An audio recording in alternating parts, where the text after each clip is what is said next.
Em parte, esse fortalecimento do poder executivo é fruto do exaurimento dos franceses com relação à instabilidade causada pela Revolução e da necessidade de alguma ordem, alguma estabilidade. Então acaba se prevalecendo esse elemento que preconiza o executivo forte, porque existe um desejo de ordem, um desejo de estabilidade que um executivo forte acaba por proporcionar, bem ou mal acaba proporcionando.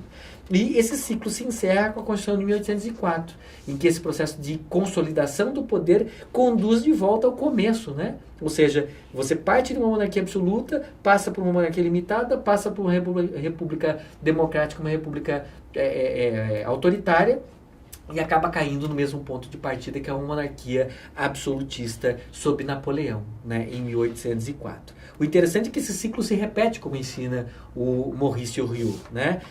Novamente, você tem uma monarquia absoluta instaurada sob a Constituição de 1804.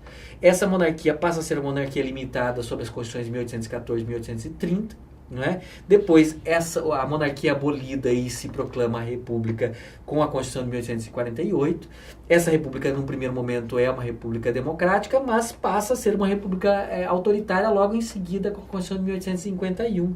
E isso degenera logo em seguida, em 1852, em uma monarquia absoluta novamente. Então vejo que é bem interessante a teoria dos ciclos constitucionais do Henriot para a gente entender as etapas, os períodos pelos quais passou o direito constitucional francês e, portanto, as características dessas diferentes constituições.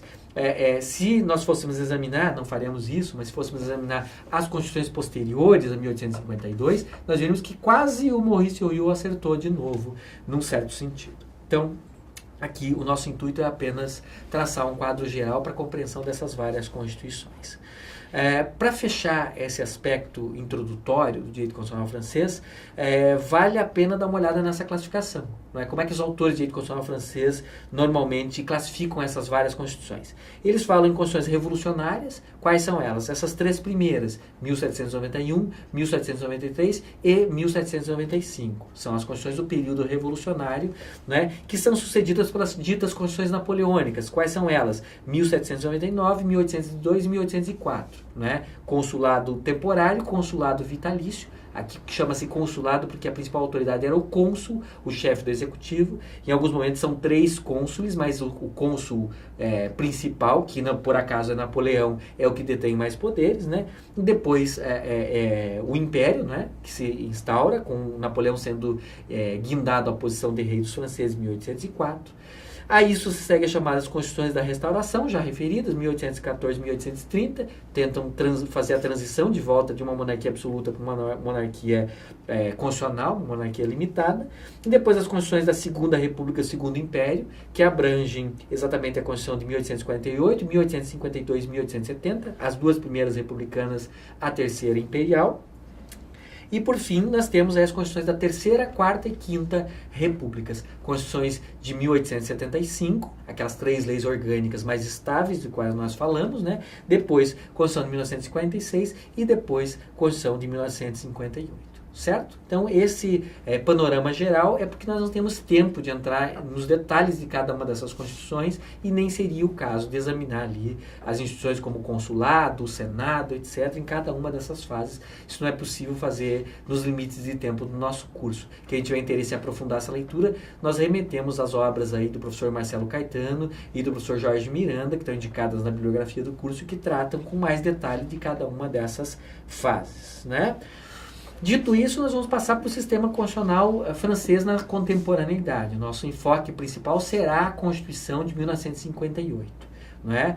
Mas nós vamos, antes disso, examinar exatamente os direitos e liberdades fundamentais que são estabelecidos pela tradição francesa, mais ou menos nos moldes do que fizemos quando examinamos a matriz constitucional britânica e a matriz constitucional norte-americana.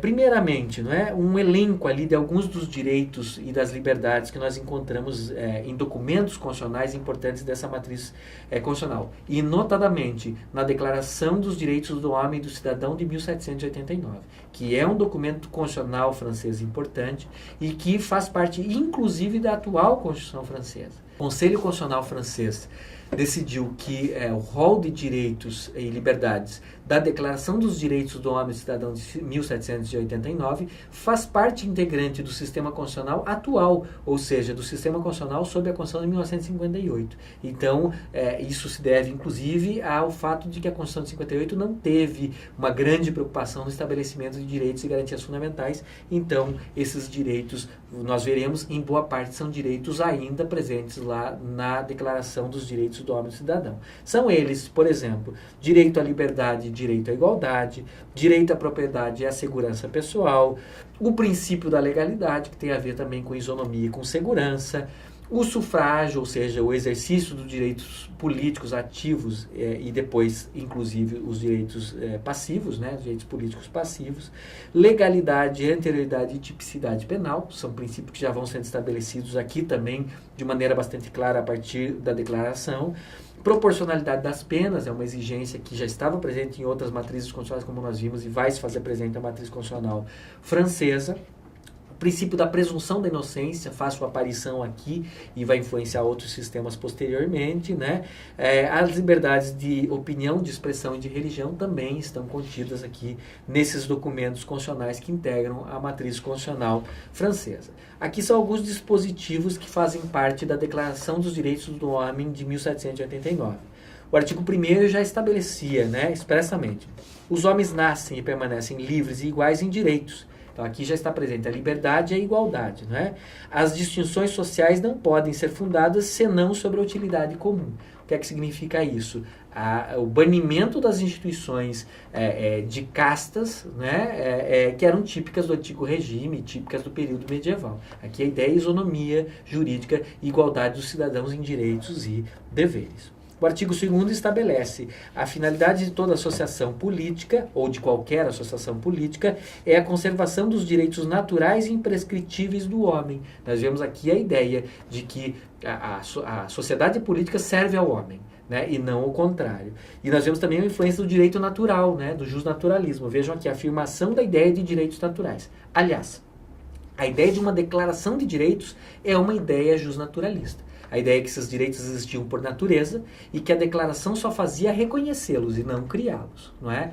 E que o que teria que ser criado seriam as garantias desses direitos, mas os direitos eram presumidos como direitos naturais, direitos inatos inerentes a qualquer pessoa humana. Então, efetivamente, aqui a influência é claramente justnaturalista.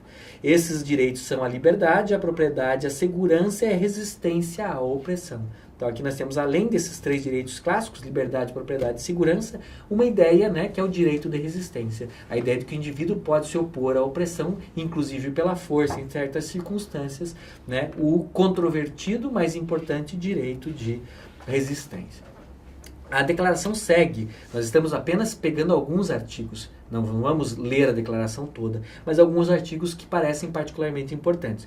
Nós recomendamos a leitura pelos cursistas da declaração, desses documentos constitucionais que nós estamos abordando, né? Mas o artigo 5º aqui ele traz: a lei não tem o direito de proibir senão as ações que forem nocivas à sociedade. Ou seja, a lei pode proibir apenas atos nocivos à sociedade. Tudo aquilo que não é proibido pela lei não pode ser impedido. E ninguém pode ser constrangido ou obrigado a fazer aquilo que ela não comanda. Ou seja, aqui é o princípio da legalidade. Ninguém é obrigado a deixar, ninguém é proibido de qualquer conduta, senão em virtude de uma lei. É o princípio da liberdade natural, né? Apenas a lei pode restringir a liberdade natural. E ninguém é obrigado a nada, senão em virtude de uma lei. Então, aqui o princípio da legalidade, que é um meio de proteção da liberdade, se afirma. O artigo 6º da declaração: a lei é a expressão da vontade geral. Todos os cidadãos têm o direito de concorrer pessoalmente para a sua formação. Ou seja, aqui são direitos políticos, aqui é o direito do sufrágio, né? Ela deve ser a mesma por todos. Isonomia jurídica, seja para proteger, seja para punir. Então, tanto as leis que estabelecem prerrogativas, direitos, liberdades, faculdades, quanto aquelas que estabelecem vedações, punições, têm que ser iguais para todos.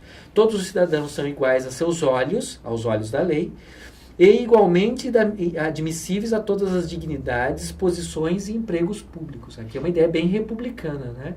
todos os cargos, empregos, dignidades devem ser acessíveis a todos os cidadãos. Não se admite mais aquelas características típicas de Estado estamental, né? A nobreza tem certas dignidades e os plebeus não têm. Aqui existe uma sociedade que tende a ser horizontalizada, baseada na isonomia.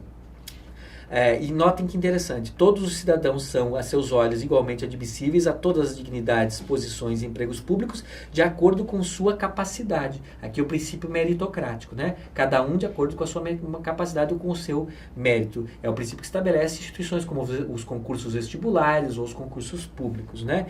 E sem outra distinção senão aquela de suas virtudes e seus talentos. Uma ideia claramente meritocrática. Não é mais, portanto, o nascimento numa casta A ou B que vai dizer quais são os direitos, os deveres, ou se o indivíduo tem a capacidade de exercer um determinado cargo, uma determinada função pública. Mas sim, em tese, testes que examinem a capacidade, a preparação, né, o conhecimento e assim por diante.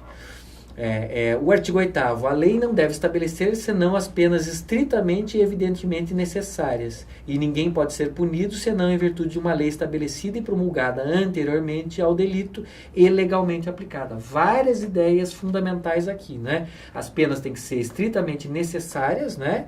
E evidentemente necessárias, não podem ser excessivas, portanto, né? Ninguém pode sofrer uma punição que não esteja prevista previamente em uma lei, né? E a própria aplicação dessa punição tem que observar os requisitos legais. Aqui é uma ideia próxima também da ideia de devido processo legal, que nós já examinamos tanto na matriz constitucional britânica quanto na matriz constitucional norte-americana. O artigo 9º estabelece: todo homem sendo presumido inocente, até que ele seja declarado culpado, se for julgado indispensável prendê-lo, qualquer rigor excessivo que não seja necessário para prender a sua pessoa deve ser severamente reprimido pela lei. Aqui a ideia da liberdade ambulatória, a liberdade de ir e vir, a ideia de presunção da inocência e a ideia de que a prisão, quando ela ocorrer antes da condenação definitiva, não é, ela deva ser executada sem excessos. Então, várias proteções aqui, proteção da liberdade pessoal, proteção da integridade física e assim por diante. O artigo 10 da declaração, né? Ninguém deve ser inquietado ou importunado por suas opiniões, mesmo que religiosas, desde que sua manifestação não comprometa a ordem pública estabelecida pela lei. Ou seja, que liberdade de expressão, liberdade de opinião e liberdade religiosa, inclusive. O artigo 11 da declaração: a livre comunicação dos pensamentos e das opiniões é um dos direitos mais preciosos do homem.